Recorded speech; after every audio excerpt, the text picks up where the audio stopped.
जय श्रीमन्नारायण। इस साल अनंत चतुर्दशी का व्रत 17 सितंबर को रखा जाएगा। हर साल यह पर्व भाद्रपद माह के शुक्ल पक्ष की चतुर्दशी तिथि के दिन रखा जाता है। अनंत चतुर्दशी पर भगवान विष्णु के अनंत रूप की पूजा की जाती है, इसीलिए इसे अनंत चतुर्दशी के नाम से जाना जाता है। इस व्रत को करने से भगवान विष्णु की कृपा प्राप्त होती है और जीवन की सभी समस्याओं का अंत भी होता है। इस दिन विधि विधान से भगवान विष्णु की पूजा के साथ इस व्रत का कथा भी अवश्य पढ़ना या सुनना चाहिए। आइए जानते हैं अनंत चतुर्दशी व्रत की कथा। एक बार महाराजा युधिष्ठिर ने राजसूय यज्ञ किया। उस समय यज्ञ मंडप का निर्माण सुंदर तो था ही, अद्भुत भी बहुत था। वह यज्ञ मंडप इतना मनोरम था कि जल व थल की भिन्नता प्रतीत ही नहीं होती थी। जल में था या फिर स्थल में था, वह पता ही नहीं चलता था। बहुत सावधानियां करने पर भी बहुत से व्यक्ति अद्भुत मंडप को देखकर धोखा खा चुके थे। एक बार कहीं से टहलते टहलते दुर्योधन भी उस यज्ञ मंडप में आ गया और एक तालाब को स्थल समझ उसमें गिर गया। द्रौपदी ने यह देखकर अंधों की संतान अंधी है यह कहकर उनका उपहास किया। इससे दुर्योधन चिढ़ गया। यह बात उसके हृदय में बाण के समान लगी। उसके मन में द्वेष उत्पन्न हो गया और उसने पांडवों से बदला लेने की ठान ली। उसके मस्तक में उस अपमान का बदला लेने के लिए एक विचार उपजने लगा। उसने बदला लेने के लिए पांडवों को द्रुत क्रीड़ा में हराकर उसका अपमान का बदला लेने की सोचा। उसने पांडवों को जुए में पराजित कर दिया। पराजित होने पर प्रतिज्ञा अनुसार पांडवों को 12 वर्ष के लिए वनवास भोगना पड़ा। वन में रहते हुए पांडवों ने अनेक कष्ट सहते हुए एक दिन भगवान कृष्ण जब मिलने आए, तब युधिष्ठिर ने उनसे अपना दुख कहा और दुख दूर करने का उपाय भी पूछा। तब श्री कृष्ण ने कहा, हे युधिष्ठिर, तुम विधि पूर्वक भगवान अनंत का व्रत करो। इससे तुम्हारा सारा संकट दूर हो जाएगा और तुम्हारा खोया हुआ राज पुनः प्राप्त हो जाएगा।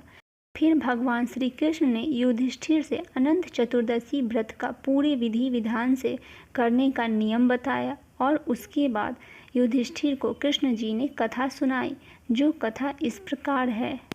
प्राचीन काल में सुमंत नाम का एक नेक तपस्वी ब्राह्मण रहता था। उसकी पत्नी का नाम दीक्षा था। उसकी एक परम सुंदरी धर्मपरायण तथा ज्योतिमयी कन्या भी थी, जिसका नाम सुशीला था। सुशीला जब बड़ी हुई तो उसकी माता दीक्षा की मृत्यु हो गई। पत्नी के मरने के बाद सुमंत ने कर्कशा नामक एक स्त्री से दूसरा विवाह कर लिया। सुशीला का विवाह ब्राह्मण सुमंत ने कौंडिन्य ऋषि के साथ करवा दिया।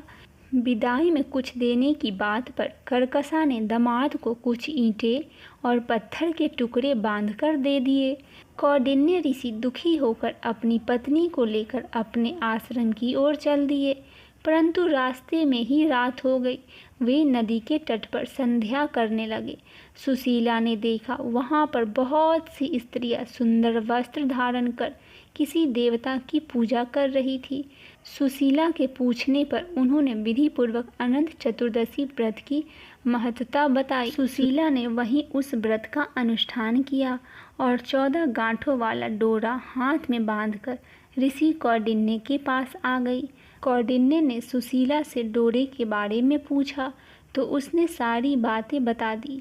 उन्होंने डोरे को तोड़कर अग्नि में डाल दिया।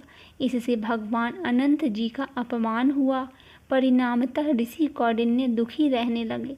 उनकी सारी संपत्ति नष्ट हो गई। तो सुशीला ने अनंत भगवान का डोरा जलाने की बात कही। पश्चाताप करते हुए ऋषि कौंडिन्य अनंत डोरे की प्राप्ति के लिए वन में चले गए। वन में कई दिनों तक भटकते भटकते निराश होकर एक दिन भूमि पर गिर पड़े। तब अनंत भगवान प्रकट होकर बोले, हे कौंडिन्य, तुमने मेरा तिरस्कार किया था, उसी से मैं तुम्हें इतना कष्ट भोगना पड़ा। तुम दुखी हुए, अब तुम पश्चाताप कर रहे हो। मैं तुमसे बहुत प्रसन्न हूँ। अब तुम घर जाकर विधि पूर्वक अनंत का व्रत करो। 14 वर्ष तक व्रत करने से तुम्हारा दुख दूर हो जाएगा। तुम धन धान्य से संपन्न हो जाओगे।